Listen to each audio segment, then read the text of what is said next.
I am thrilled to hand the mic to our first speaker, Senate Minority Leader Chuck Schumer. The leader has been a longtime champion of anti-corruption issues, working to overturn Citizens United, to pass the Freedom to Vote Act, and move other critical reform pieces. We're thrilled to have him here today to share his take on the moment and also talk about new reforms that are needed to grapple with the corruption at hand. So, Senator.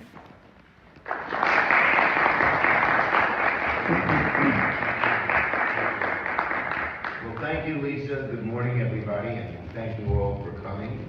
I want to thank Lisa and the rest of the team at Public Citizen for organizing this event, and to the National Press Club for once again hosting us. Now, in 2016, Trump sold his false promise to the American people that he would drain the swamp. In 2026, Trump is selling his presidency to the highest bidder. Trump Steaks, Trump University, Trump Airlines, Trump Coin, and now the Trump presidency. All cons for sale. The product changes, the con stays the same. The presidency is supposed to be a public trust. Trump has turned it into the single most... Senator, you talk about corruption. How can you talk about corruption when you back genocide? What could be more corrupt than backing genocide?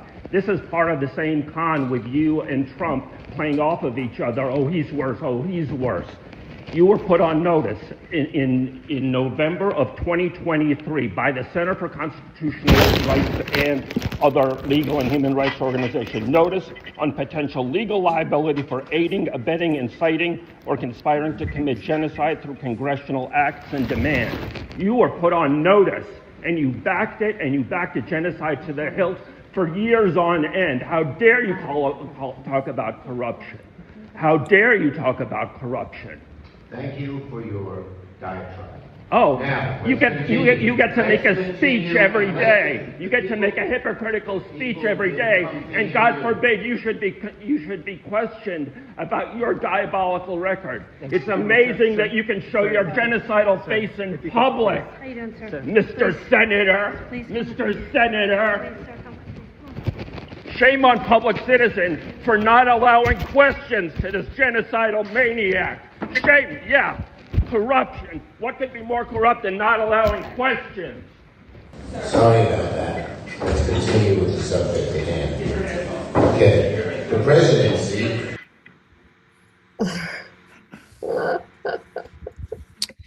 Yeah. Sam gets at it. That is quite something. And, you know, I've been involved in politics and running for office since 2014. And every time I see something like that, it just makes me angry, because that is the game that every candidate who's been on this show and all independent candidates, third party candidates, regardless of their political philosophy, are fighting against. And it's not so much Schumer. Schumer, we know he's a criminal and a psychopath, right? Just like pretty much every member of Congress.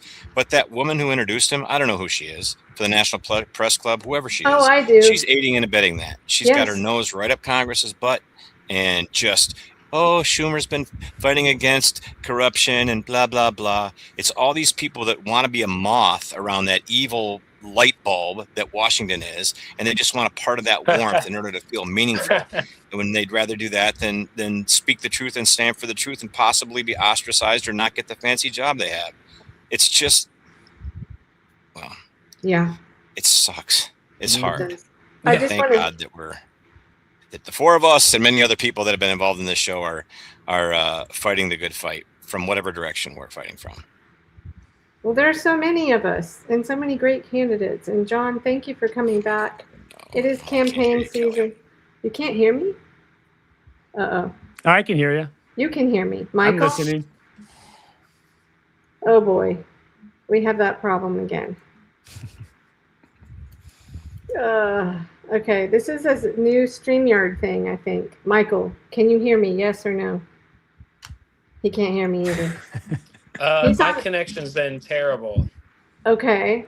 Phil has had an issue, but we don't. Right is it your headset, Phil? Wife. No, I'm back. Okay. I sat on my volume knob of all things. That's not exactly a technical issue. It kind of is. Yeah, I'm using More of my a phone, user too. error. Sorry about that, Oh, folks. that's It was funny. such a good diatribe too, and then I got to disrupt it all. So to speak. That's quite Sorry. all right. That's funny. Thank you for the humor. Yeah. You're welcome. Anyway, I just wanted to say, so Sam, who was in that clip, was on last week with Shama Sawant.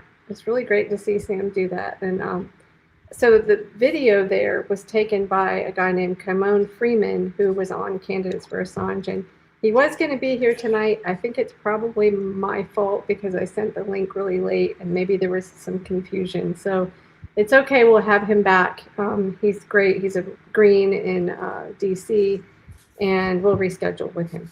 But anyway, we've got JohnSaulie-Rohman back. He was here last week, and that was a little screwy too because we got a late start, but that's okay. So I'm glad you could come back. Your primary's tomorrow. Yeah. But do you want to just jump in and say a little about? Yeah. So tomorrow is the primary day, and we'll see what the people say.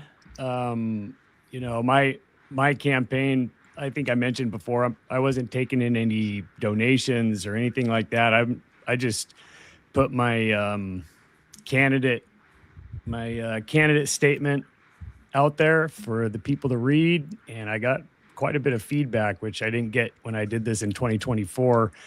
And a lot of people are, I think a lot of people they're ready for this change, but they just can't bring themselves to make that leap of faith away from what they've known and loved and believed all their lives, basically, and so Yep. I think, what we're out here doing here is just trying to, at least myself, is just plant these seeds of change and get people thinking, beyond the ballot box, beyond this. I mean, you got Chuck Schumer standing in front of a no corruption sign. Give me I mean, that is just like, that is like it's in your face. Yeah. With no remorse and with a straight face. It's disgusting. And so, we'll see what happens when the numbers come out tomorrow. It's highly likely the two front runners, a Democrat and a Republican, are gonna, move on to the general election because the top two move on. And those are both dedicated, subservient Zionist shills. That Stormtroopers. They're stormtroopers. Yeah, right? and So wearing so the whole white thing with whatever the white helmet happens, on. yeah, whatever happens, we're not winning. The people are not winning. This country's not winning. Right. And I mean, there's just so many things to point at,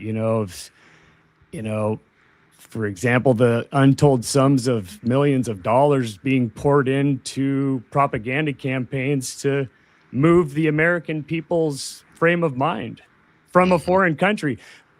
If, supposedly China and Russia, like, we're under attack from them on our elections, but it's okay if this made up genocidal, just, I mean, the list goes on for words you want to throw in there. This entity that is just our Congress is subservient to, maybe not 100%, but it's dang near. Well, since you brought that up, I'll jump right into it. Unless, I don't know. I'm sorry, Michael, did you want to jump in first? Can you? No, I'm good. You're good. Okay. Well, since you brought up propaganda, this was something that I cannot believe I forgot to mention when we had Shama Sawant on last week, because it is actually Congressman Adam Smith back in, let's see, Smith Modernization Act was introduced in 2010 and made part of a larger piece of legislation, which was the NDAA that Obama signed on to, or whatever, in 2012. And what it did, I think it's interesting, depending on where you read, it'll, like, I think it was even the ACLU made it sound like it was a good thing. And I remember thinking that was weird. But so basically, I'll just read this little part here.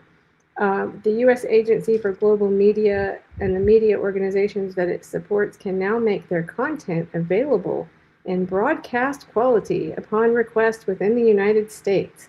This is due to a law that went into effect on July 2nd, 2013, amending the U.S. Information and Educational Exchange Act of 1948, known as the Smith-Mundt Act. Amending Smith-Mundt for this purpose was part of the strategic plan adopted in 2011. So ironically, another Smith, Adam Smith, they did the Smith-Mundt Modernization Act, which basically when they say that it allows, I have a phone number here. Sorry. It allows the U.S., like Voice of America, U.S.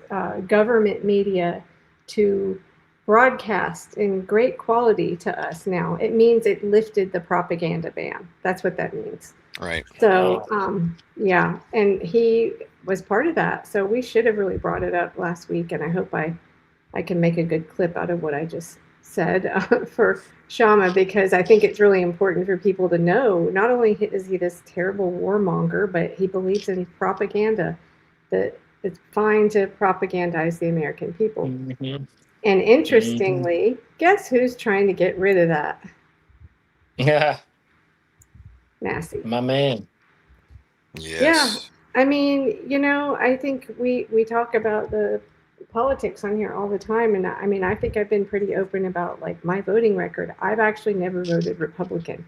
And I know Thomas Massey is kind of more of a libertarian, but I think at some point you just have to go, the labels don't matter. It's their actions. It's what they do. And if we can get to that point, which I think is part of the point of our podcast, is to get people to talk on the issues and talk to independent and third party candidates who will just do just that, is focus on the issues, not the party line and not sucking up to parties. So what do you guys?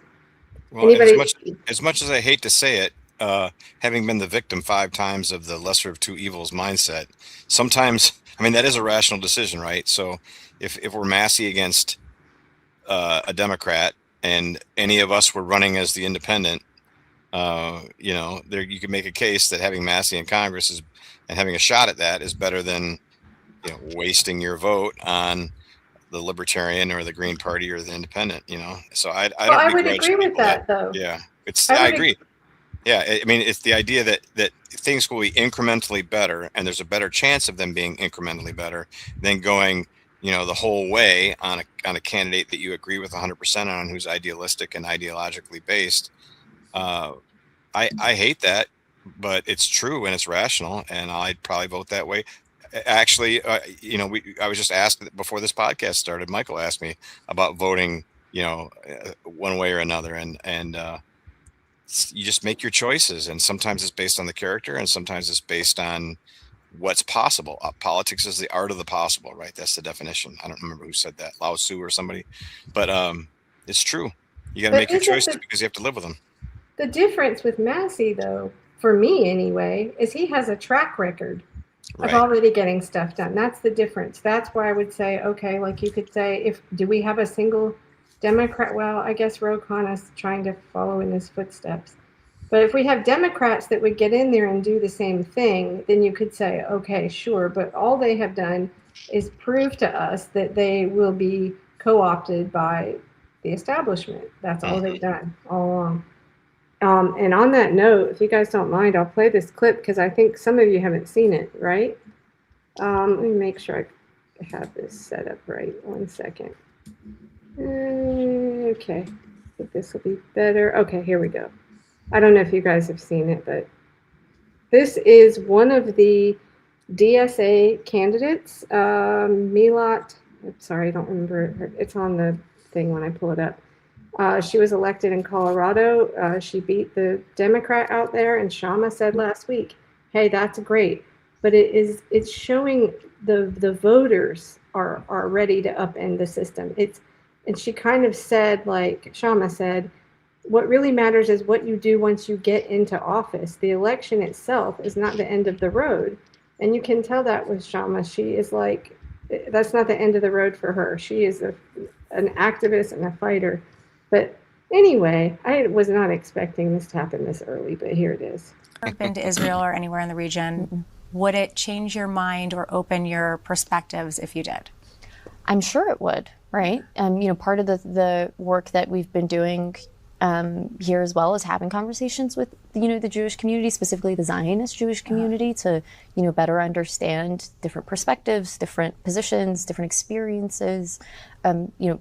Again, my values have always been rooted in protecting dignity and safety for every single person, especially as it relates to these inalienable things about our religion or ethnicity or our culture.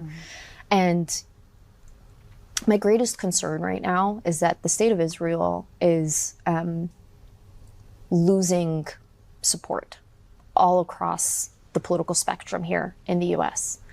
And I believe that Why does that concern you? I think we're leaving a vacuum on the left and the progressive wing to speak to this criticism in a way that is in line with our values, to where people like Tucker Carlson and Candace Owens, who are raging anti-Semites and white supremacists and Christian nationalists, are pretending to care about Palestinian safety when really it's just masking their overt hatred for Jewish people. You're singing my song. And if we are not presenting our vision of what we believe in with our democratic values that extends not just to the Palestinian people, but to the Israeli people and to the Jewish people, that land has a distinctly Jewish character, a distinctly Christian character, a distinctly Muslim character. Yeah. It's a land that has seen bloodshed for centuries. And we, I think, are doing a disservice to the people of that region by not offering our progressive vision in a way that isn't immediately swatted down as, bigoted or anti-Semitic. And that's going to require a lot of conversations, a lot of hard conversations. There will be things that we learn, there will be missteps and mistakes made. But as long as we're continuing that conversation, we are at the very least presenting an actual vision in line with our values that can combat and hopefully silence a lot of the anti-Semitism that's coming from the right, because we're leaving that vacuum wide open right now if we are afraid to have these conversations. One of the things. That is absolutely appalling. Is that the outside candidate that won in Colorado? Yes. That is absolutely appalling. Isn't Oh it? man. First of all, Oh man. I could go on. No, But first please of do. all, okay, so she's opposed to the state of Israel committing genocide. Great. She's characterizing, and I don't know Tucker Carlson. I've watched a few of his podcasts. He's had Eastern Orthodox priests on there, so of course I watch him sometimes. But to just say, I think it's pretty clear that she's painting Tucker Carlson and Candace Owens as anti-Semitic, as a wedge to try and pull people who are against Israeli genocide or Zionism back or to the left, as opposed to letting Tucker and other people who've earned the respect of people who recognize Israel for what it is, to let them have that, right? So from my approach, and if they're willing, whoever, whether it's the woman that was just on, who I forget her name, or Tucker, who I don't agree with on a lot of stuff, or Candace Owens, even more stuff I disagree with on, if they're identifying the cause of a problem, and that is way too much Israeli influence on the United States government through AIPAC or for whatever reason, through biblical heresies, the Darby and everybody from the 19th century that created the heresy of dispensationalism. If they're willing to point their attack at that as a cause of the problem, I'm with them. I have no desire, and I hope other people don't, no desire to split that apart and try and pry people over to my kind of way of talking about it and poo-pooing, casting aspersions on other people who are addressing the same thing. That's not productive. If she cares about taking down Israeli and Zionist influence on the United States government, that's not the way to do it. That's just splitting us apart rather than uniting us on a huge issue. It sucks. Yeah. It's not patriotic. It's not caring about the public. It's not caring about the problem. It's caring about your party and your identity and your narrow ideology at the expense of all those other things. Yeah. Which is Michael? where we are right now. And is no Oh, yeah. change. And when there's no change from what I mean, I don't know much about her. I didn't follow that election much. I just saw an outsider that was, I guess pushing against the system, overcame all odds and won this primary. But when I watched that, I was like, well,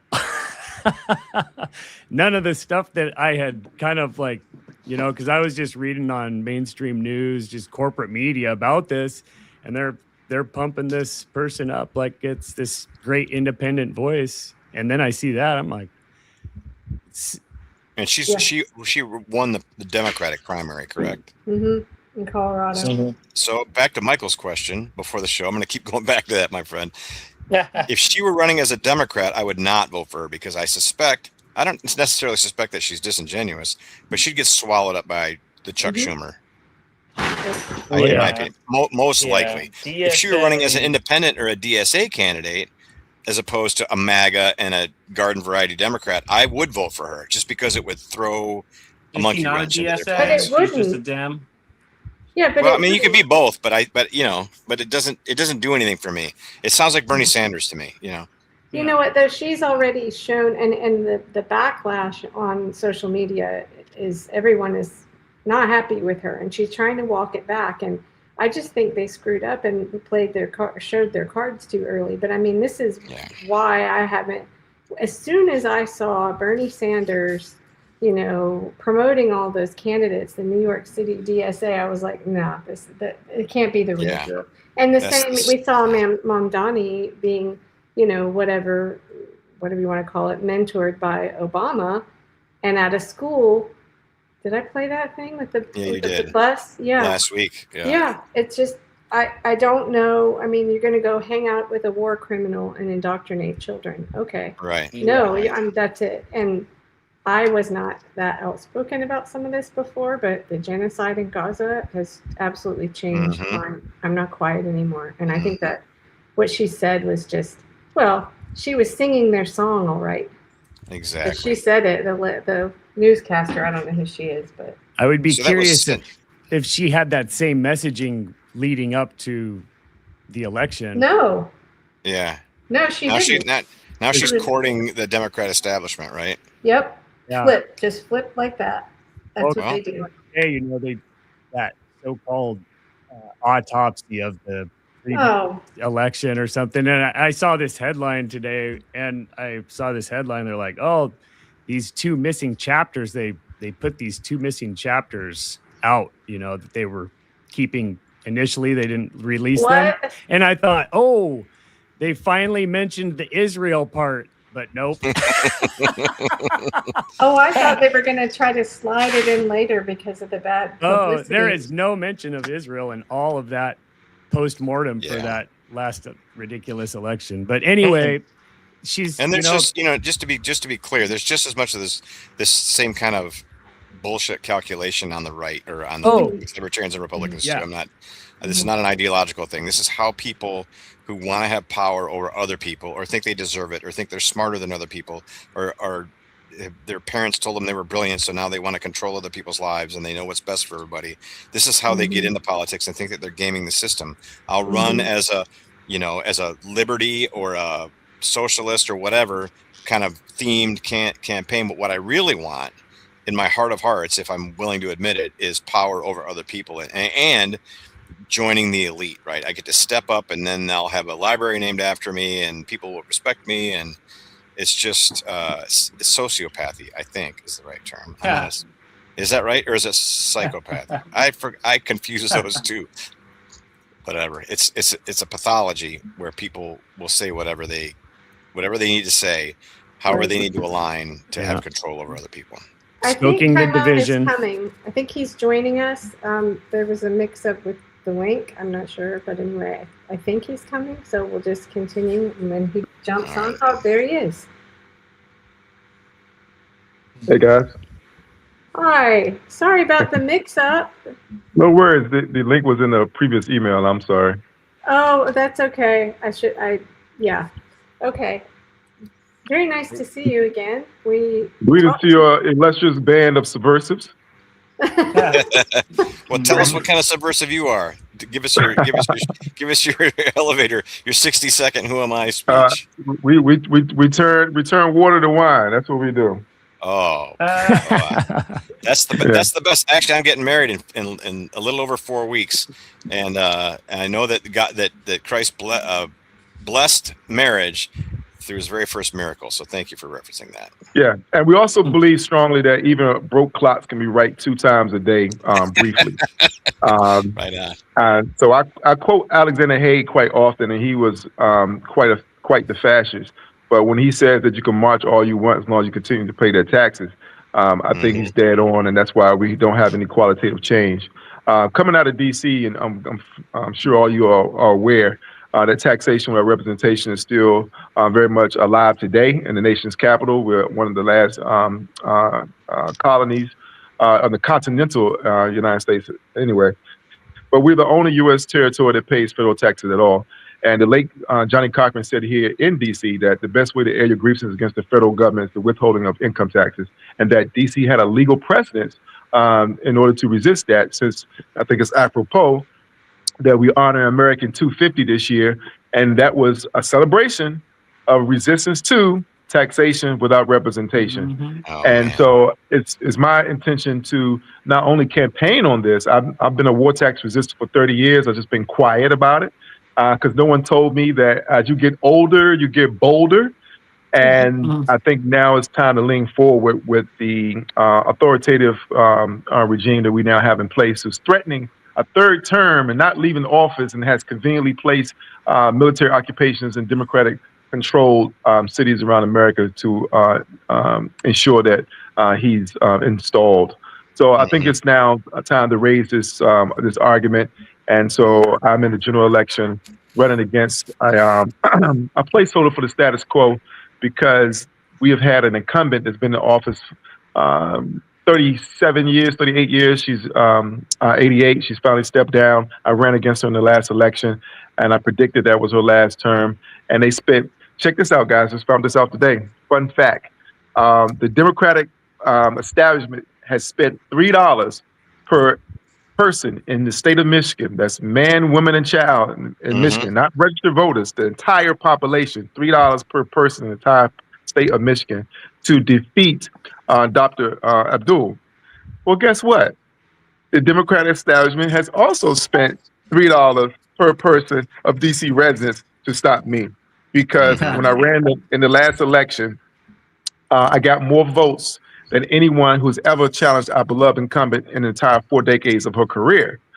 And actually, I got more votes than Donald Trump got in the nation's capital, too. So check that out. Hey. All right. But so they, as I predicted that she would be stepping down this time, they had a whole bunch of people running, and they collectively raised $2 million in that primary spent. Because if they didn't, I would have walked in. And so that's my story. I'm sticking to it.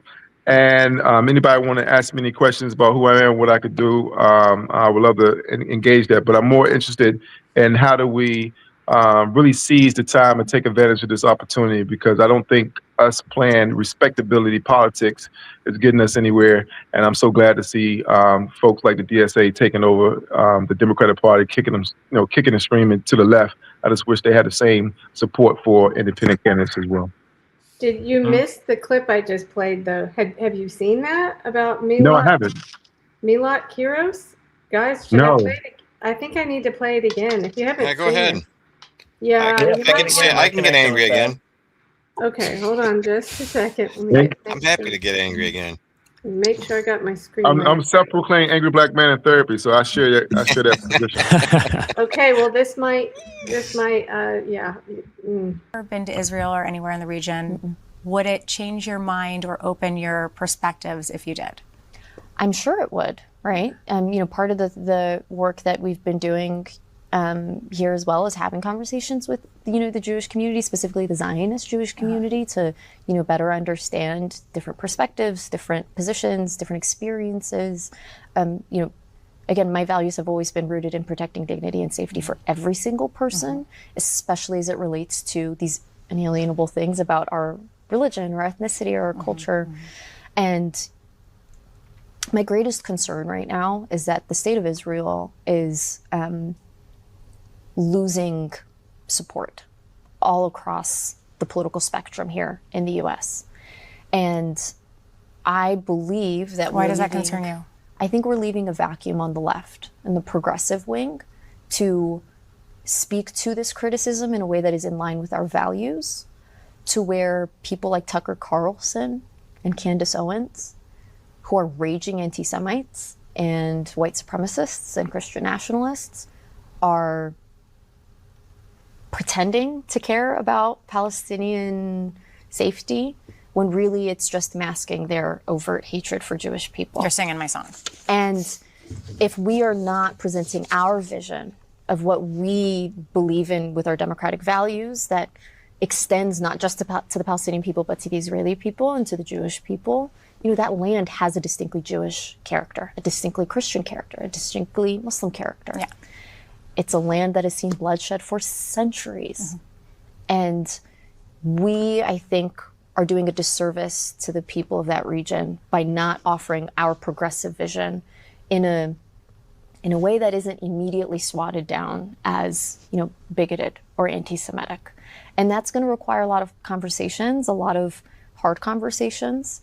There will be things that we learn, things that there will be missteps and mistakes made. But as long as we're continuing that conversation, we are at the very least presenting an actual vision in line with our values that can combat and hopefully silence a lot of the anti-Semitism that's coming from the right, because we're leaving that vacuum wide open right now if we are afraid to have these conversations. One of the things. I've got one more that's 52 seconds. I promise. That was a whole lot of hyperbole. A whole lot of bullshit. Listen to this. I was trying. The last thing Dr. King said to me before he was murdered, Martin said, you know, I sit here deeply concerned that I suspect we are leading our nation on an integration trip that has us integrating into a burning house. Most of the politicians I know of make promises only to walk into the places of power and then deny us. I guess part of the reason I'm here is to really look through the ravages of the Democratic Party and see if anything is really worth salvaging.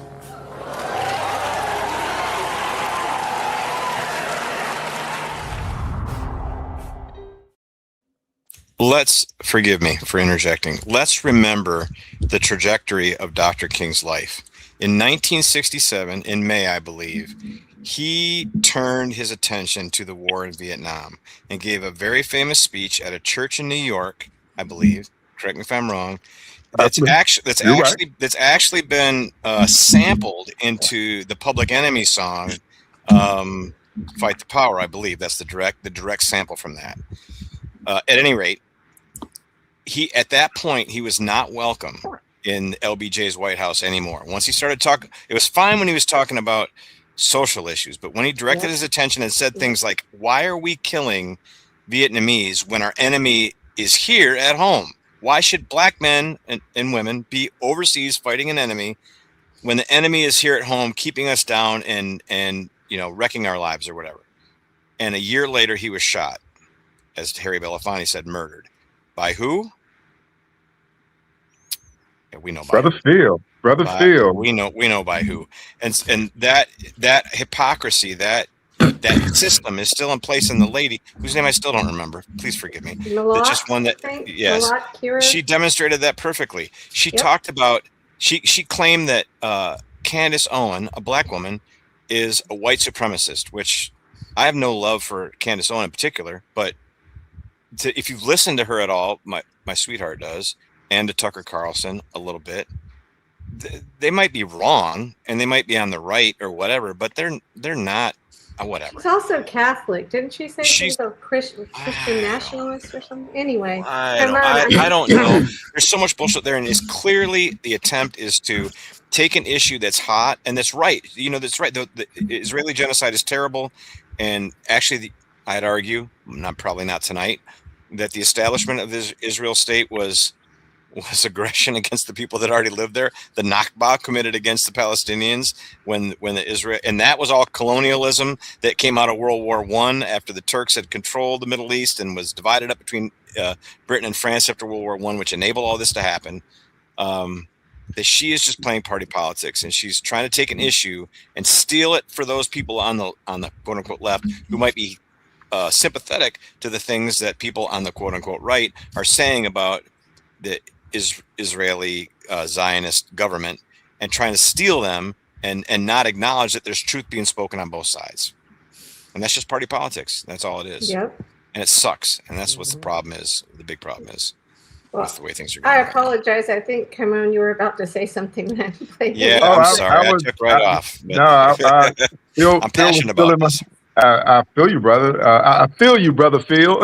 All right. Cool. But yeah, you were still in my thunder. I just wanted to point out the fact that my day job is running a progressive talk radio station called We Act Radio here in the nation's capital. And ironically, we are on Martin Luther King Avenue. There's only two, at least progressive radio stations on Martin Luther King Avenue. One is in D.C. and the other one is KPFA in Berkeley.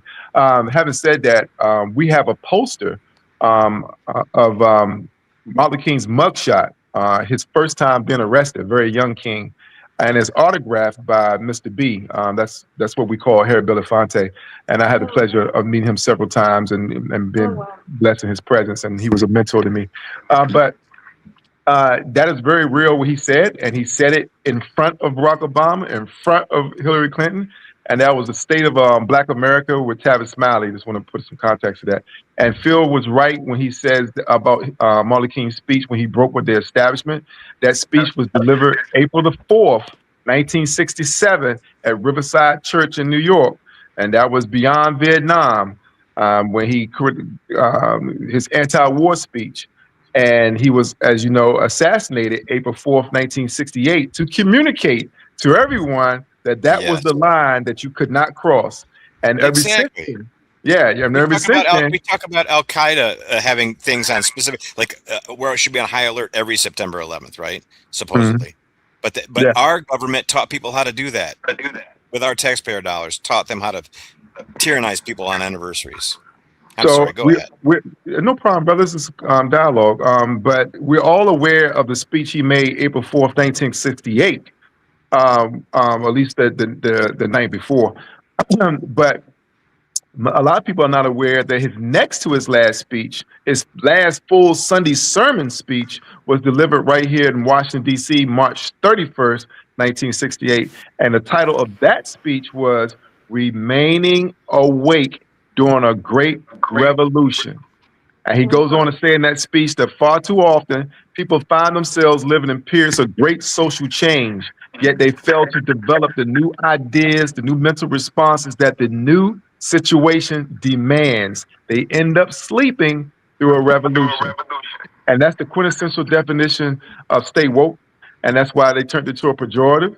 And he was quoting the folk tale of Rip Van Winkle, the childhood tale that we all should be familiar with. And in the child's book, verbatim says that Rip Van Winkle went to the top of the mountain and went to sleep for 20 years. Well, at the bottom of the mountain, it said King George. When he came down 20 years later, it said President Washington. He slept through a revolution. And that's where we are today. Well said. Yeah.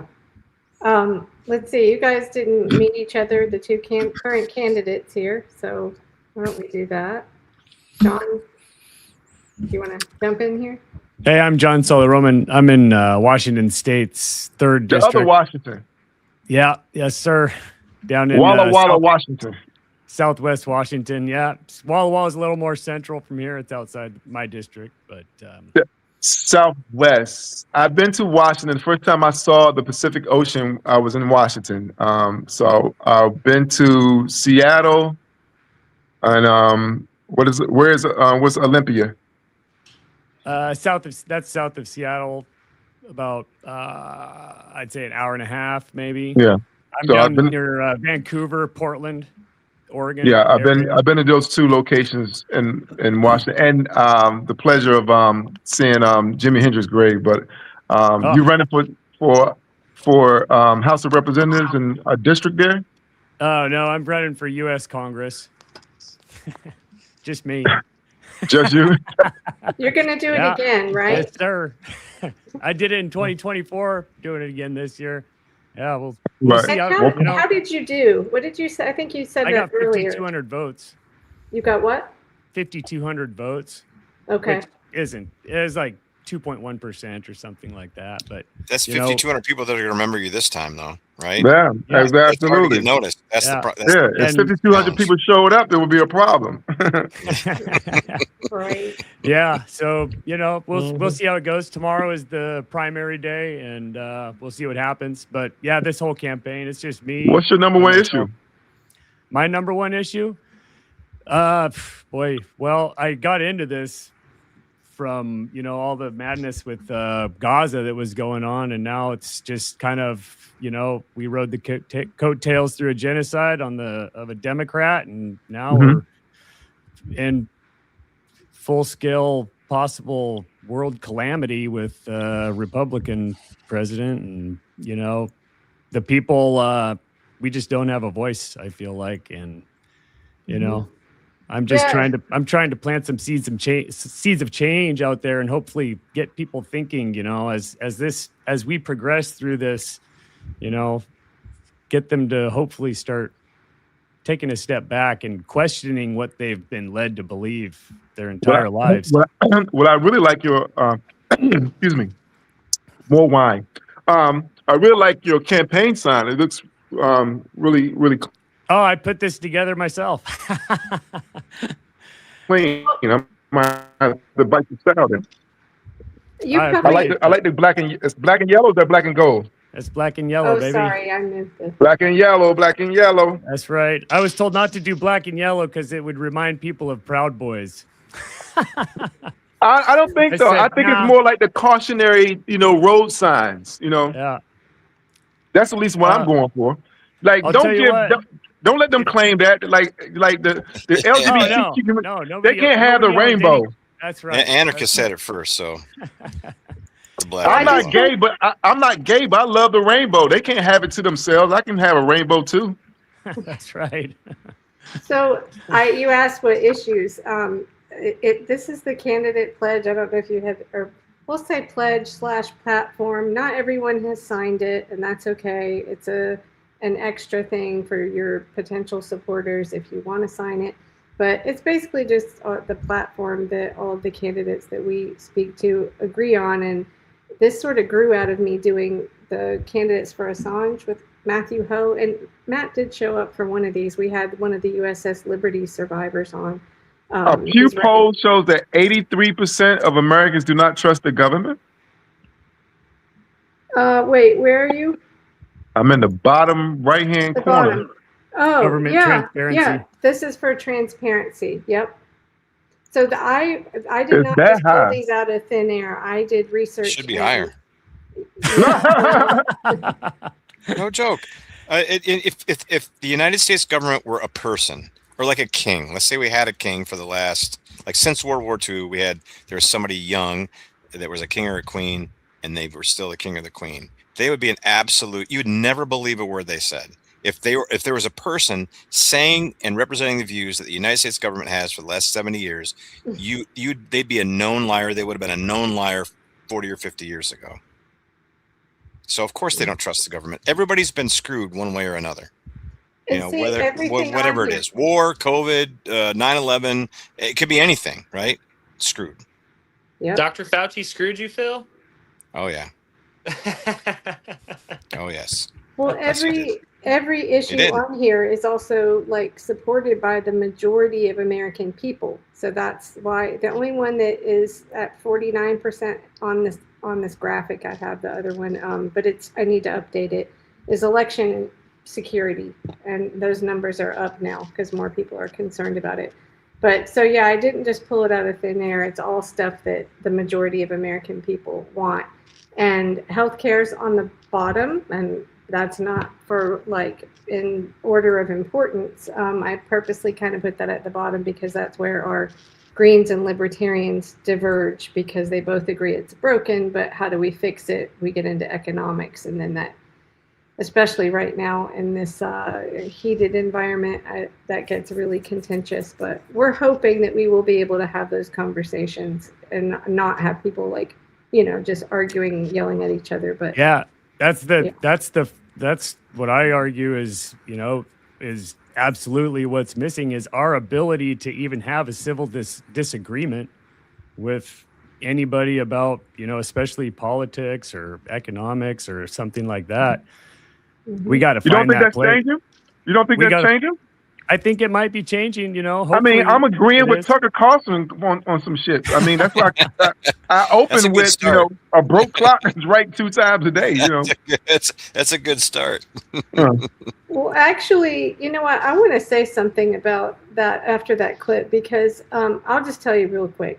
I hardly knew who Charlie Kirk even was before his assassination. And I don't want to get into that case, but I also didn't really know much about Candace Owens at all, because I do kind of come from the left-ish, Green, independent. I voted Libertarian down ballot before. But anyway, I started watching her show because I was so shocked about the assassination, and none of it, if you're paying any attention at all, it doesn't add up. It is Absolutely weird. not. And so I found it so just appalling that Milot said that, but I think the empire is so worried about the people coming together that they're going to do anything. They're going to put out messaging like that, because Candace, to say those things was just, now I will say Tucker Carlson has had a few more questionable things he said, at least in the past. But anyway, I think that is just more attempt to divide us, because united we are like the biggest threat. That's why they kill people. Yeah. This isn't a slight Dr. against King, right? Just to begin with. It's not a slight against the DSA movement or the DSA party or anything like that, but I feel like the DSA is being used as a tool to divide the Democrats, and so, and, like Tucker Carlson and Candace Owens, I don't know. I think that's all just PSYOP territory. I don't think it's just coincidence that Tucker just left Fox and then had this awakening, but that's just my own speculation. You know what I mean? It's just. But what I'm trying to follow you there. What would be the upside for them to do that? Because that's contributing to the pulling back the veil of Israel's support, their blind support for the Zionist agenda. Yeah, and so I don't want to take away from, because I can find things that I agree with Candace Owens on, or Tucker, or you can find things to agree on with just about anybody.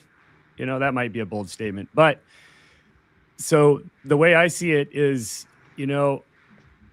if you're able to see, and look ahead and see what might be coming, which is what's happening now, and that big split between the mask being torn off with Israel, and that being split, and the American people basically going one way and everybody else going the other. Tucker Carlson can take the high road and say, look, this is what I believe in. I honestly don't think that he's believed in that. Well, yeah, you're right. It's hard to know who's controlled opposition and who's an actual exactly. sincere I actor. love that term, Bernie control opposition. I love that Bernie term. Sanders controlled opposition, obviously, right? Yeah. And there's plenty of others. That like breaks Rand my Paul. heart. That breaks my Rand heart. I have to Paul agree, might but it be- breaks my heart. Yeah, Rand Paul might be controlled opposition, or he might just be cooperating with the regime enough to stay relevant. We don't know, right? So we can agree with what they here's say something I would- and not necessarily endorse their character. I'm Yeah. sorry. Here's something. Let Go me ahead. say this thing is that I find myself, so it's like, we don't. All they're just saying is just keep your eye on these people.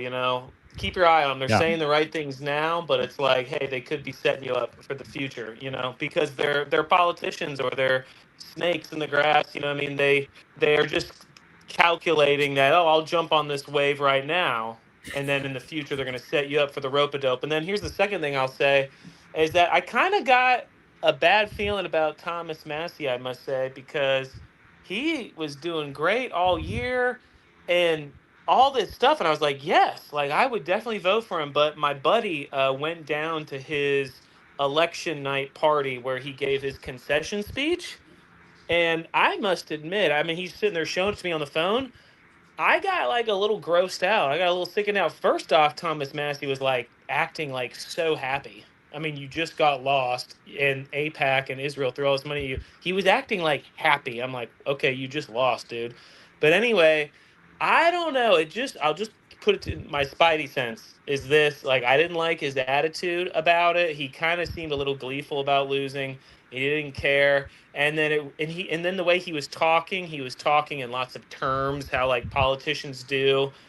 And I was just like, you know what? He just rubbed me the wrong way. And I was like, you know what? I haven't really heard too much of Thomas Massey before this last year or two. And he's been in Congress for 10 years. And, you know, I don't remember him doing anything crazy outside of the box from 2016 to 2020 or 20. So I think he's kind of newer to the scene on leading the way on the things that I'm all grateful for. But I'm just saying, like, you know, keep in the back of your head. I don't know.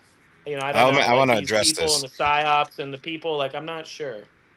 if that's all right, Michael. I've been a fan of Massey for a long time and been following him. And this is true for Yeah. anybody, whether they're like libertarian, conservative, Tea Party side or DSA side serving in Congress, is that they, by design, are not allowed to get their name on legislation.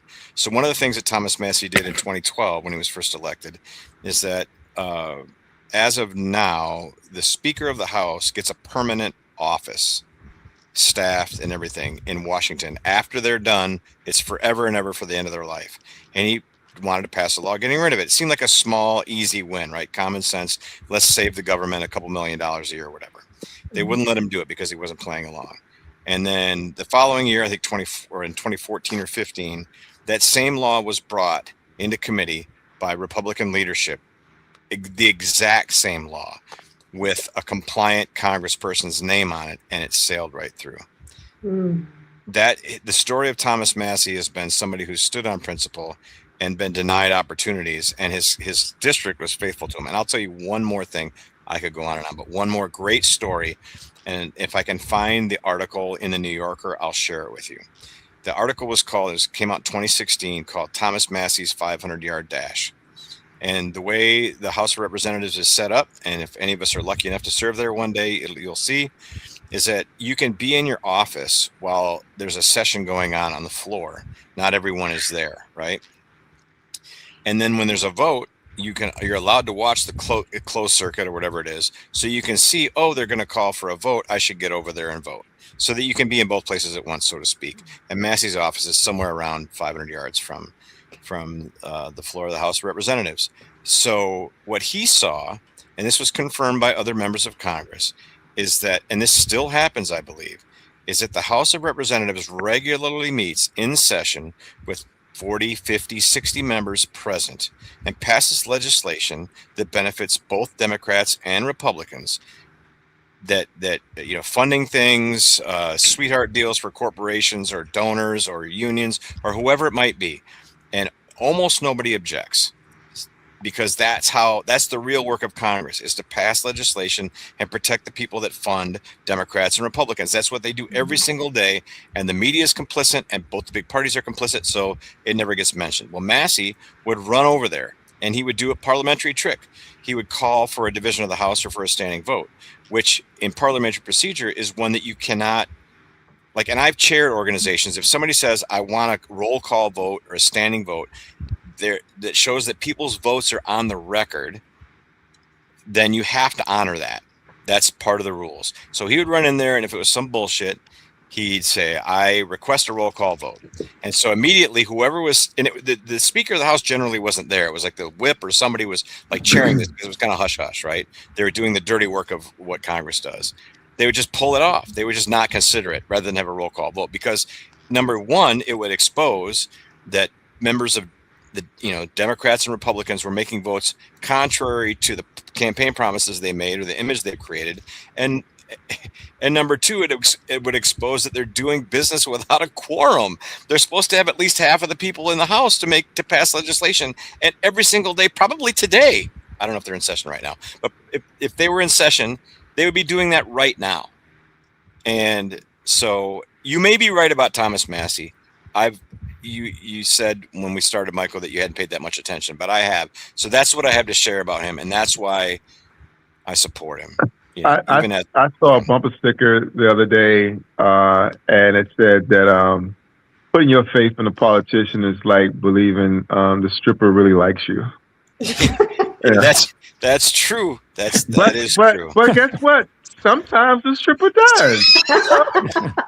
You know, sometimes they're legit, right? You know, I've dated a stripper, so sometimes it is. But most often it's not. You know what I'm saying? We should have a show about what we know about strippers. Wouldn't that be interesting? Yeah. Strippers in politics. Let's I think strippers and politicians have a lot in common. I think strippers and politicians have a lot in common. Oh, they do. They're selling something that's sort of real and also not real, and promises that are seemingly made, but not going to be followed through on. They both on the pole, and they both dance for money. And you got to pay. And once in a while, you will find one that actually does like you. Yeah, that is great. It's the exception rather than the rule, right? I want to say something about the controlled opposition thing. I think that really we have to be wary. It's like, I've got a friend who's an IT security expert, and he says, trust no one, you know, and that's sort of, I think he's right. You have to that breaks my heart, but I concur. I mean, I concur. When it comes to... I've been betrayed. I hope you guys never get betrayed. By your hooker girl, or by your stripper girlfriend? Oh, no. It's by a friend of mine that I've loved and trusted for 20 years. Oh, man. That's a stole money from me. Yep. And then a guy that I never liked has been one of my biggest supporters for my campaign. So go figure. Wow. That's the parable of the Good Samaritan. You just told it in 2 sentences. Mm-hmm. Well, this guy, he worked in government for a while, so I also trust him for that reason when he says trust no one. But anyway, I think that with Tucker Carlson, we have to remember that, I mean, I'm sorry, but not that you're always your parents, but his father was big in, like, is it Voice of America and like CIA media? What I was just reading, that Smith-Mundt Act. So, anyway, I think with Candace Owens, though, just from what I've seen, what she has done, although she's like the figurehead of it, is really she's like crowdsourced this whole investigation. And it's not just her. There's a guy named Barron, Real Barron podcast, I think it is. And then there's some guy in Australia has named all but 2 people that were there in the crowd, has like figured out who they all are by like looking at everyone's phones. And so I think the story there, I think there are a lot of people that either aren't paying attention because of the polarization that we have, you know, people just don't listen to them, or, and they also, I think there's an effort to keep people from paying attention, because we can't say, oh, the government did it, but they sure have done a lot to cover it up. So there's something really weird going on there. Well, didn't Sam when you say covered up, I'm sorry, guys, I want to say this. She said covered up. It's not just, you know, we talking about literally paved over. Oh, paved over, thing. Yes. Mm-hmm. Okay. Yes. Yeah. No, I've been watching it. I mean, it just shocked me. Like I said, I didn't really know who Charlie Kirk was at all. I knew of him, but I knew he helped get Trump elected and you know, influence young Republicans. But I ended up watching the last show that he was on with Tucker Carlson, and there's some stuff that he says in there talking about the intelligence agencies, our election. Got him killed, right? Russiagate. He was expecting all that was his Martin Luther King speech. Yes. Yes. You know what? He even talks about economics in that part. I didn't make a clip yet, but he talks to Tucker Carlson about, did you know that young people are having to finance a pizza? And I was like, oh, wow. Okay. Mm-hmm. He's really walking into very dangerous territory here. So I think there's more than just, I think, you know, Israel had a motive because of him saying, I don't support the Iran war, in the letter where he told Bibi off, said, I'm not going to be your spokesperson anymore. Mm-hmm. And then also our own government. So yeah, I know a lot about it, but I literally knew almost nothing about him beforehand, or Candace. But I think they're all doing a good, and the public is like, experts are emailing in and saying, down to like stuff about his T-shirt and all these people. It's crowdsourcing an investigation that the FBI, well, actually, no, the FBI shouldn't have been doing, because they weren't even supposed to be there, because it was, why did they even have national, the FBI there? It was just a local police. Happy coincidence. Just so happened to be there. They were all there to watch Charlie Kirk, and somehow 30-06 around didn't go through his neck. So I mean, there's anybody who knows about weaponry knows that was bullshit. Yep. I think I heard that. That comedian says it was an explosive device, like the pagers and things. Yep. Oh, are you talking about Sammy Obed? Yeah, he said that his mic exploded. Yep. Yes. Yeah, that's regardless of politics. Anyone who's not inclined to buy the official story by their politics or by their mindset can see what it probably was and what it first. Yeah, it just wasn't. I mean, I didn't know. I'm like with you, Kelly. I didn't follow Charlie Kirk before that. I knew of him. Maybe he had some good content and some stupid content. I hate the fact that he helped Trump get elected, but the physical, like what you can just watch. If you've ever seen a gun like what a bullet does to a deer's neck. If you deer hunted or whatever, like that's not right. If they did, he'd have been knocked off his feet, out the chair. Yeah. There's no way. No way. He just rocked back like. Yeah, they didn't think this one through. Like, kill a conservative firebrand when all this country's full of guns and veterans and people that were going to figure that out in about 10 minutes. Like, that made no sense. Well, the Trump attempt in Butler, Pennsylvania, too, was bullshit. Yeah, I tell you, who clinched it for me? I was always suspicious of it, but when Jesse Ventura, politician but also former professional wrestler, said it was a blade job. And then I had to look at what a blade job was. He said what? A blade job. So they do that in WWE or whatever the wrestling thing is now, where a wrestler will have like a blade concealed between their fingers, and there's a blow struck, and then they grab their ears or their head or whatever, and that's what causes the blood. He said right away, oh, that's a blade job. And Trump was involved with a blade job, like with a razor blade. I never heard of that. And plus, Trump stopped talking about it like a month after it happened. So if it was real, that guy would have never stopped. He'd still be talking about it. Did you know the guy that was killed? They're threatening him, I think. Do you know that the actual guy that was killed in the audience? In the background? The fireman or whatever it was? I can't think of his name right now, but he has some connection to the explosive plant in Tennessee, where they think this road mic came from. Yes. Yes. The what came from? Yes. The road mic that he was connected to the explosives plant that and Charlie Kirk's microphone that exploded. And that government contract was railroaded through without controls and had like a 2-week deadline or whatever. Sounds about right. Yeah, exactly. And then the plant blew up. Did you know that? Yes. Oh, wow. It gets deeper. It does. It does. This is Alice in Wonderland. Yeah. I mean, you can't talk about this stuff.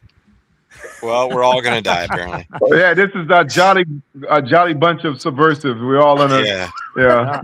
I had, and just so you guys know, I had my phone confiscated by the U.S. Attorney's Office back in February, March, and they have refused to return it. So... Why? What's their explanation? I mean, you're too dangerous. That's one, obviously the truth. But I feel seen, sir. I feel seen, sir. I want to thank my mom, my dad, for years of sacrifice and years of activism. But So, but as I said, as we get older, we get bolder, and I think that's real. And I hope you guys feel the same. And I think it's an exciting time to be alive. And I think I don't know if y'all agree with this, but I think the empire is falling, and this is their desperate attempt to keep it going, and it's unsustainable. It's a browning of America that a lot of racist people have issues with. They think that all of the minorities in the country are going to gang up on white people and do something to them. When in reality, we just want a multicultural democracy that's equitable and fair to everybody. And unfortunately, I think they're willing to destroy the world to prevent that from happening. Well, yeah, because it's all about money and stature and who you are and how you identify. And if you're a Rothschild or a Bush or whatever you are, then you don't want to lose that. So you'll do anything to protect that. And they should all be strung up. The guillotine should come back out, and we should. Maybe I should stop before I. I want to say one last thing about But I feel seriously about that. There's All people right, that sure. deserve to. Yeah. I want to say one last thing about the Kirk assassination, and it also is kind of a tied to the Iran war, is I think that is really what split, correct me if I'm wrong, Phil, but I think those two things, Israel and the Iran war and the Kirk assassination has really split the people on the right. Like there were people that maybe voted for Trump because they were like, they thought he was lesser evil or whatever. But now it's also an age divide. We've heard that from candidates on here too, that are still supporting Trump now after he's kind of gone back on all of his promises and just everything that's happened. Are you talking about Trump the first time or the second time? No, I'm talking about now. Like when you Okay. see people that are still supporting him, they're the really right. They're the people what you were just describing, Or right? they're people that are victims of, or not victims of, but subscribe to confirmation bias. They just can't admit Yeah. they're wrong. And it's interesting that the demographics match. But Mhm.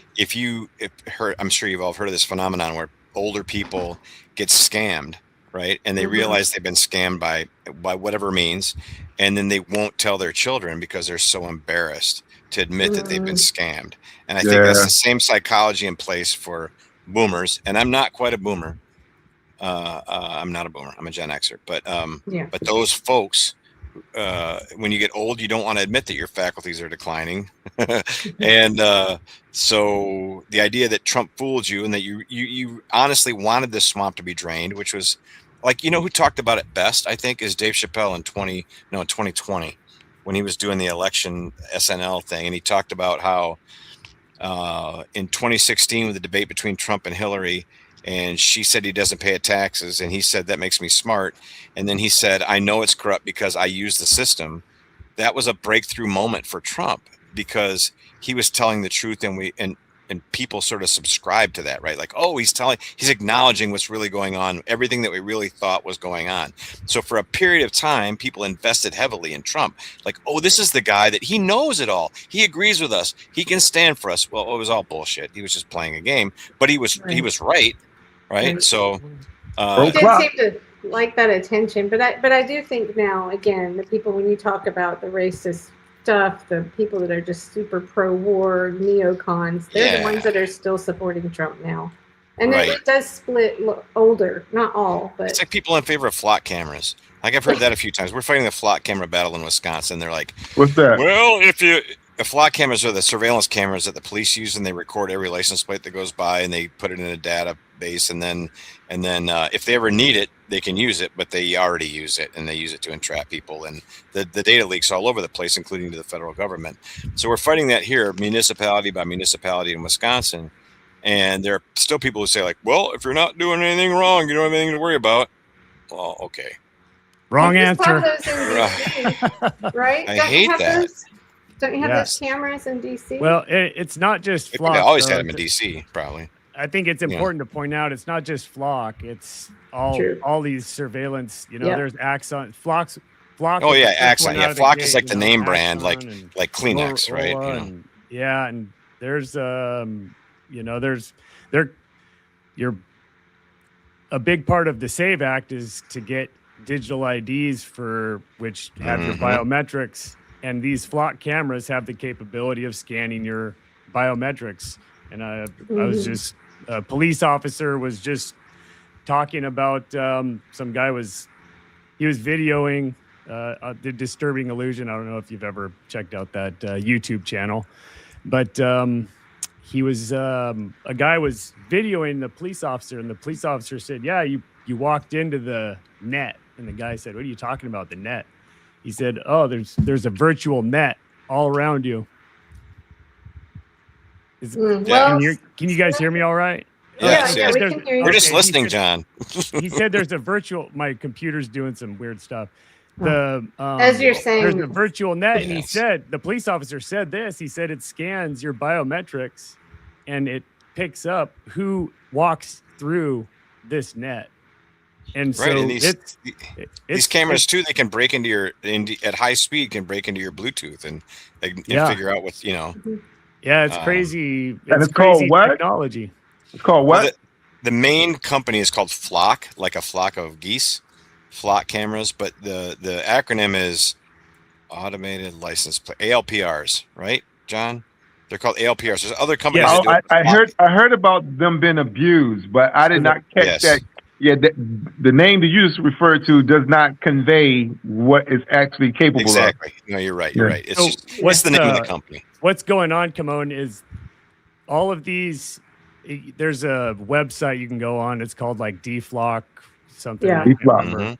And so what's happening is all across the country in all of these municipalities, these cities and towns, they're signing agreements with these different surveillance companies to bring those cameras into their town to tie that into the police department.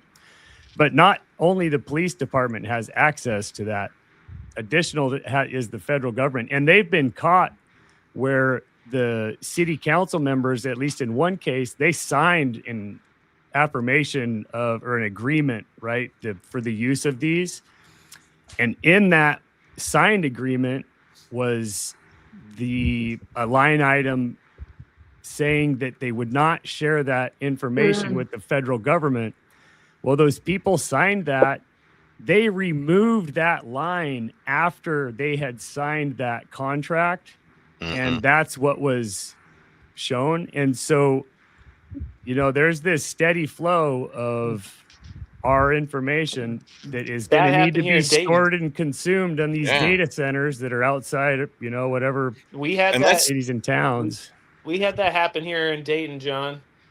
The city council here in Dayton, Ohio, the city council approved these flock cameras, but they specifically said they're not supposed to share any of the video or any of that stuff with any other agency. And then the police department dragged their feet and they're like, okay, we're trying to do an independent audit of the flock cameras. And they dragged their feet.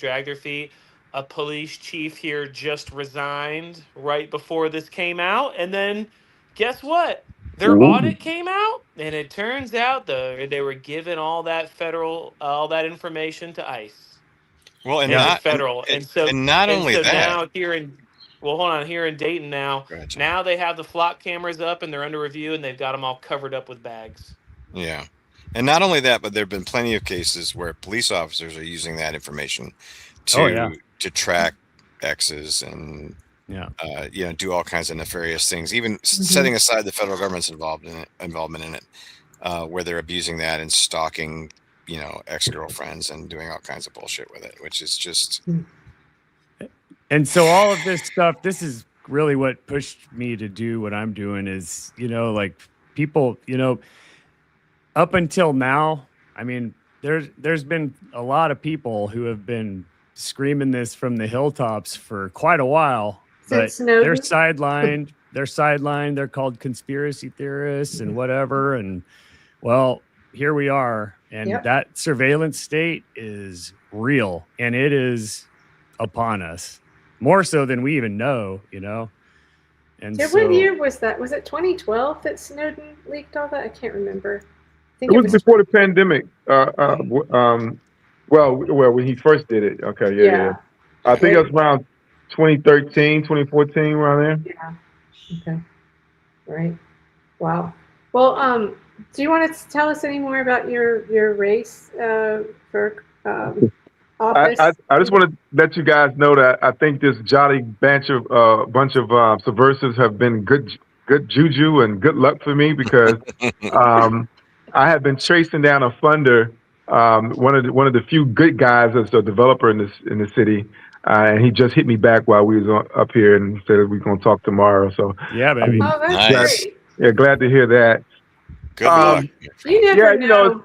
How do you get funded? The revolution will not be funded. That's always the challenge. And I think we need to do a deep study on the fixation of poor people's admiration for billionaires and the donor class. And I don't even think that average person really understands how much $1 billion is. You know, like I really don't think they really understand the mathematics of it, because you'll hear them say a billionaire and a millionaire in the same sentence. Mm-hmm. You know, yeah, you know, billionaires and millionaires. Like, no, you don't understand. Yeah, You know, billionaire is 1,000 millions. yeah, That's a lot of money. like no, bro. You know.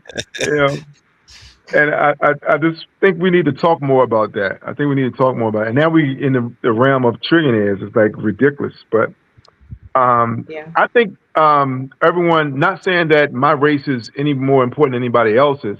It's just that I think everyone should pay attention to what's going on in their nation's capital. Mm-hmm. January 6th was great for that.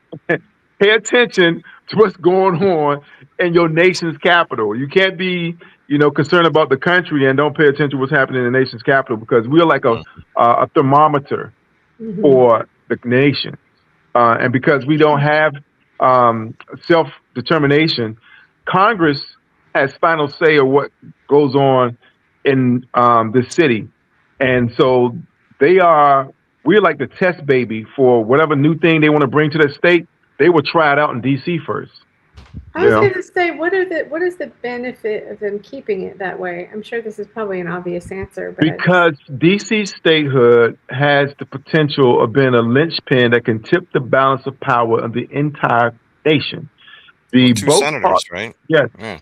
Theoretically, two progressive senators, more representatives, and that will break the stalemate that both parties benefit from not getting anything done, i.e. maintaining the status quo. Oh, the Republicans are the bad cop and Democrats are the good cop, but they're working together to maintain. Yes, the Republicans are trying to take us that way, and the Democrat Party is just trying to hold us here, and they showed their hand recently when, heard them say before, oh, we're a big tent and vote blue no matter who, unless, of course, you're a Democrat or socialist in this, you got to go. This is not democracy. They don't have any room for that because you're moving them forward. Well, they do now. Because I think like really? I'm talking about the leadership. Really? Oh, the real people. Okay, not that I'm saying if they can get someone like this Milot person, then they sort of absorb them in. And my thinking was it was part of the propaganda. Like I said, I think it was before you came on. When I saw Bernie Sanders, promoting these candidates, or Obama with Mamdani, but Bernie's not the leadership. He's always been the outcast. He was a victim of the leadership. And it breaks my heart to agree that I also think he's controlled opposition, because if he was the real McCoy, and it breaks my heart because I agree with like 89% of everything he's ever said, but if he was really about it, he would have left the Democratic Party after he was betrayed, and he would be supporting independent candidates and uplifting them. But anyway, my point is that one issue that should be of importance to everyone outside of DC is that there's a HUD guideline that stipulates that no one should be paying more than 30% of their income in housing plus utilities. That's a metric they use for mortgages and funding and financing, but it's not a cap on housing costs. And we need to eradicate private equity from owning homes. I forget the guy's name. It's actually someone stealing my thunder. They're actually putting a bill forth on that. So that's actually moving. But I want to make that HUD guideline a law. Like BlackRock or something? Is it no, BlackRock is the military space. This is like Black something. Yeah, it's Black something. Yeah.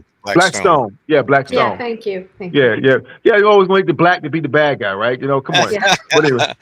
But I want to make sure everyone's aware that when we start talking about these progressive ideas, and they say, "Oh, you're talking about utopia that doesn't exist and not possible." Yes, it is. Do y'all know that Vienna, Austria, has the lowest crime rate in the world per capita or whatever, and they don't have homeless people, they don't have ghettos, they don't have murder rates, blah blah blah blah. And why is that? Because they have social housing, which is 30% of your income, and they have and it was ironically funded by U.S. taxpayers by the Marshall Plan that rebuilt them Europe after World War II. It's just that Vienna, Austria did the best job with their resources. And so I want to bring that type of housing model to this country, because if the HUD guideline becomes law, well, guess what? It won't just be DC residents that benefit from it. That would be nationwide. Nationwide, we'll have a housing cap. So we should have people from all over the country paying attention to what's going on in the nation's capital, particularly now. And as I said before, we have a president who is threatening to stay in office a third term. So it's going to be very interesting to see what people are willing to do to resist. I don't think he's healthy enough to do that, is he? He's pushing 80, isn't he? Oh, well, a lot of them stay that way. You guys know who Dick Gregory is? Yes, Yeah. of course. Okay, he's one of my mentors. Used to come to our radio station all the time. Oh, And really? so another elder, he died. It was a health food nut, right? And because he was a health food nut, when he caught cancer, he lived a long time beyond what doctors told him because of his diet and his regimen and all that good stuff. So Dick Gregory is speaking at this guy's funeral in church, standing over the body in front of the grieving widow and family, and says, Brother Bay has been dying for cancer for years, and finally he's dead. Yeah. He said a little more colorful words by there, but we're in mixed company. But and the whole church laughs, and like only he can get away with that. So I'm saying that, okay, Trump's been dying a long time, bro. He's gonna live as long as Mitch McConnell. When he's dead, people are gonna go and poke him, right? Just make sure. Yeah, because like if he's dead, it's like show us the body. Like he's really dead. Yeah, because that's just the sort of thing they might fake. Well, I want to say real quick, we'd have to do another whole hour to get into it, but I know Phil. I like you guys. Yeah. Phil didn't jump in when you were talking about. Maybe I get another funder while I'm on call the next time we meet. All right, we'll keep doing it. Well, I think it would. We'll do this every night if it makes you money. Oh, brother. I might just win. I might just win if that's the case. Yeah. We got to keep at it. Need round 24/7 coverage. Well, wouldn't it be great if some people out there, they may not be the billionaires, but some people out there that I'm trying to think. I think the guy's name's Nick Hanauer. Where's the benevolent millionaires that are down with the people? They want to do something good that lives beyond them. I mean, you can't. $50,000 will revolutionize an independent campaign. $50,000 because we spend money for real. We don't hire consultants and shit. Right, right. And I think the things you guys would do, you would do stuff for your communities, and then people in the communities would see that and be like, hey, I need to vote for this guy. I know that's how that would go. You would host events or whatever. You're not going to just, piss it away on consultants, pardon my language. But that's how I see it. I've learned a lot in this call. I'm going to walk away repeating the vast majority of people who don't trust the government. And I'm going to tie that in with why the majority of registered voters don't vote, and why there's also, I'm going to do a dive on the number of people who are eligible to vote who haven't even bothered to register. So you got the one group that's registered that don't participate, and the other group that is potentially eligible to vote but don't even register. So I think we need to amplify that, along with the fact that the number of people who don't trust the government, because I think that's moving us close to a critical mass of revolutionary change. Well, what's this graphic you got there? You got to see this. Exactly what you were saying. How many times have I pulled this up, Phil? Every 3 let me weeks, move on. I'd say 1 out of every 3 shows this graphic has made an appearance, and that might be. Ooh, send that to me. Send that to me. I will. Yeah, it says 2/3 of eligible voters don't vote, and it says we didn't vote because it won't make a difference. That's all you need right there. Yep. I think. Well, what do y'all think? You think that's a valid point? I do. Because I think people are turned off by politics, and that's completely valid. And they don't get involved because they're not hungry and they're still entertained. The old Roman. They're not hungry and they're not, and they're entertained. So as long as somebody's got a full belly, even if it's shitty, pardon my French. It's okay. I'm glad you brought this up, Phil, though, because gas station food or whatever, Yeah. as long as their belly is full and they feel like they're satisfied, even if it's not nutritious, which is a whole other conversation about food and health corruption in the United States. That's a whole other thing. But as long as they have that, yeah, thank you. As long as they have that, and they have their internet's on, or they've got a phone, or whatever, to have some kind of entertainment, then they're not gonna rise up. And I think that's a proven thing. There's risk in rising up, right? There's risk in revolting. There's risk in taking a stand. There's risk in supporting, other parties that haven't been in power, because you don't really know what's going to happen. And so they'd rather be risk averse, and everything's okay in their understanding of their life. Everything is okay, and I need to worry about me and my family, which is completely legitimate. And I'd rather just keep my head down and keep things okay, rather than take a risk and make them better. And present company excluded, obviously, but I think, and that's rational. That's the problem with all of our struggles. Who you calling a politician, Phil? Oh, the problem with a lot of the struggles we have as independent and third-party candidates is the responses people have to not voting for us are rational to a certain extent. So it's hard to argue with, why would I waste my vote because you don't have a chance to win? Well, and historically, there aren't any third-party candidates or independent candidates in Congress. Not really ones, and there haven't been ever, really. So what's his name? There's never been. King? Is Angus King? Was it he? Is that his name? Angus King? So Angus King, he was an independent. Yeah. So you have to I'm embarrassed. I have not done my research on that. I got homework to do. We have to struggle to think of the name of one, which you kind of. Bernie, right? Was it Bernie? Bernie Schmurny, whatever. He's Dennis Kucinich was running as an independent, but he lost. Yeah. If he says he's independent, but he caucuses with the Democrats and always supports every Democratic candidate, he's a Democrat. No, you can't just use a label and say, "Oh, I'm not that," but you do everything that is that, but I'm not that. That's bullshit. Well, People that pay attention can see through that. I don't know if I made this clear. Sorry, maybe I didn't. But Kymone, what I was saying about the socialist candidates is not like a dig on them. I think the Democratic Party is using them. And then when they have these wins, they splash across the headlines. Socialism wins, which makes the people on the right lose their minds, right? So I almost feel like there's this game, the narrative, absolutely. the propaganda game going on with that, where they don't really have.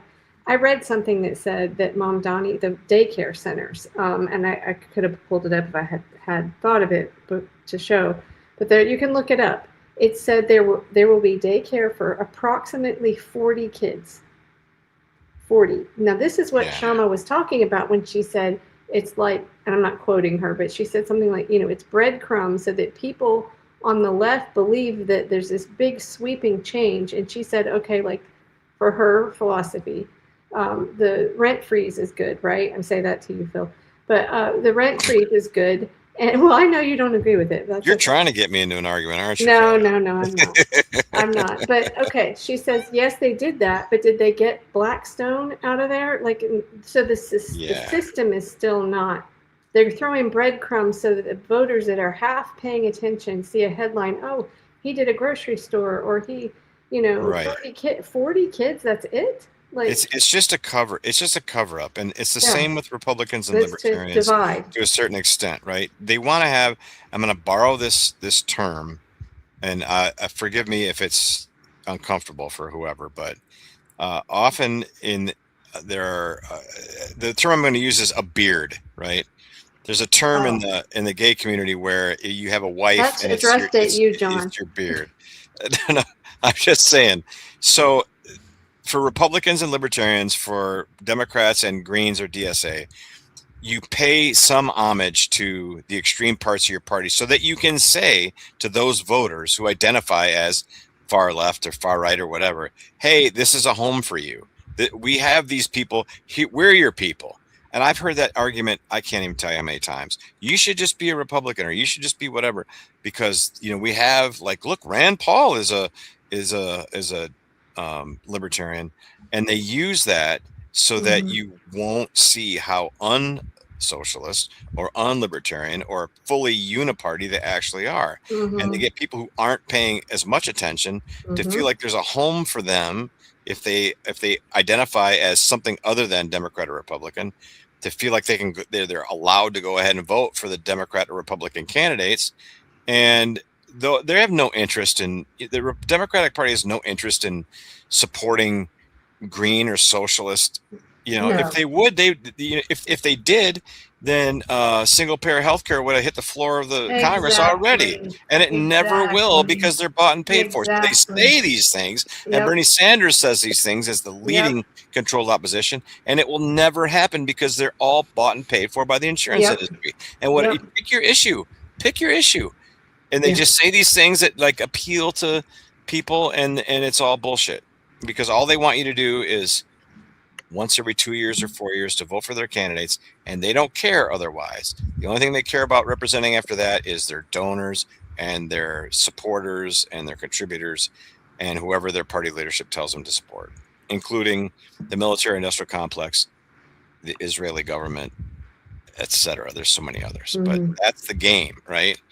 So our job as independents and third-party candidates from whatever direction is to try and show people the truth, so that they're not sucked into that justification of like, well, I am a libertarian, but heck, there's Rand Paul, or Ron Paul was a whatever, that's bullshit, because they were controlled opposition too, or are, right? And that's what I mean. I don't think tear down the whole thing. We have to tear down the whole edifice of the uniparty to have any effect, and it's a huge. It's a uniparty. Yeah, it's a huge thing, but anything less than aiming for that, any compromise or falling off or running as something else, or being flattered by the attention you might get from one of the big parties or whatever that looks like, is just them putting out the fire of independence and liberty and subversion or revolution or whatever. And that's all they want to do, is keep the public ignorant of what we're trying to do, make us not relevant, make us not legitimate, make us not viable. That is, if you look at it through that lens, everything they do makes sense. Everything they're trying to do to you, Kymone, everything they're trying to do to you, John, everything they've done to me, what they did to Michael, every candidate, it's all the same thing. Pretend keep like you off the ballot. They do all this, starting just with keep that. us off the debate stage, keep us out of media, etc. And it's been successful. Can I share my pamphlet, my voters pamphlet statement with you guys? Yes, please. Oh, yes.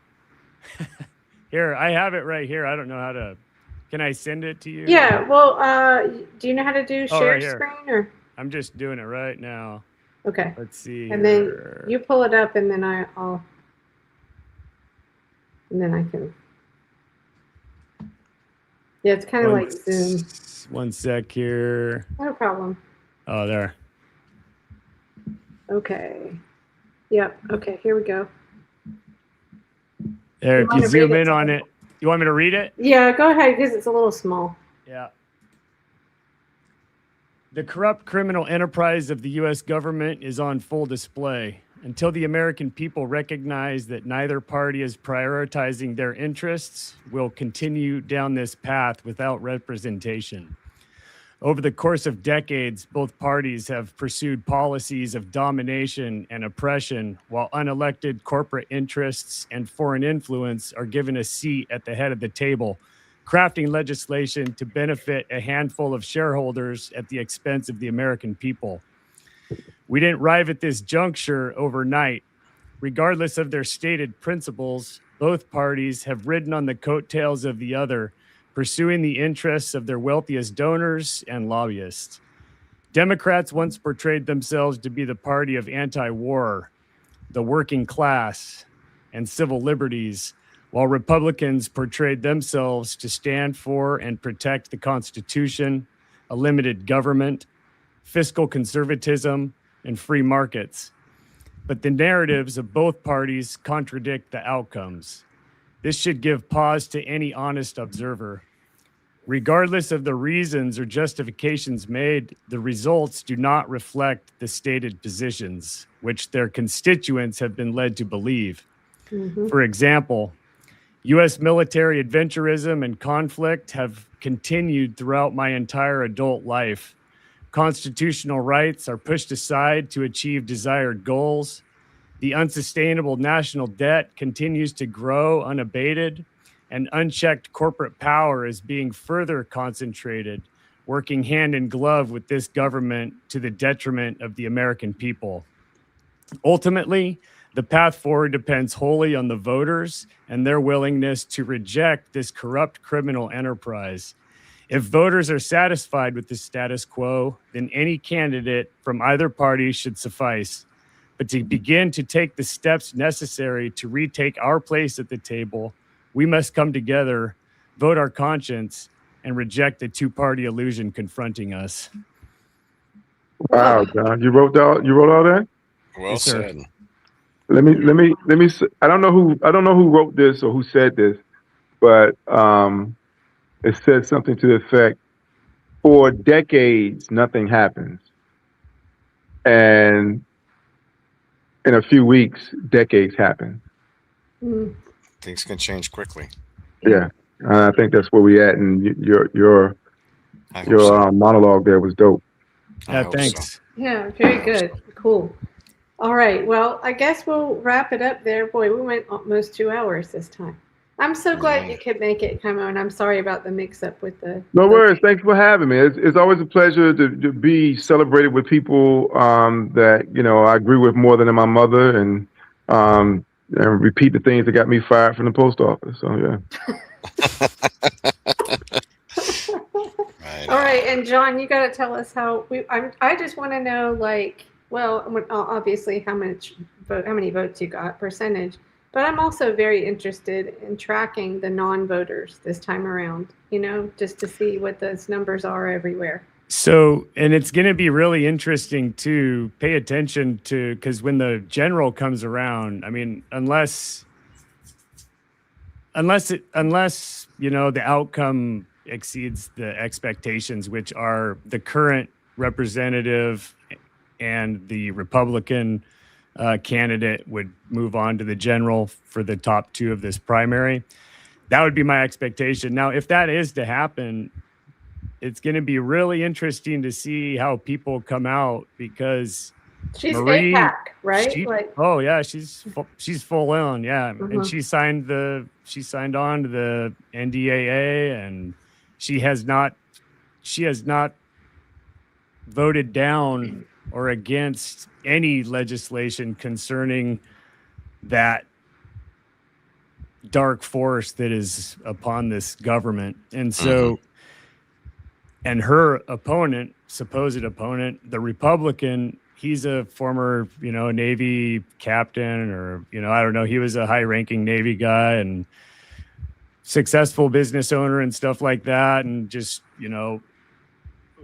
I don't know if his website still says this. I would think he would have changed it, but I don't know. But he was talking about how we should increase our military spending and stuff like that. And Oh wow!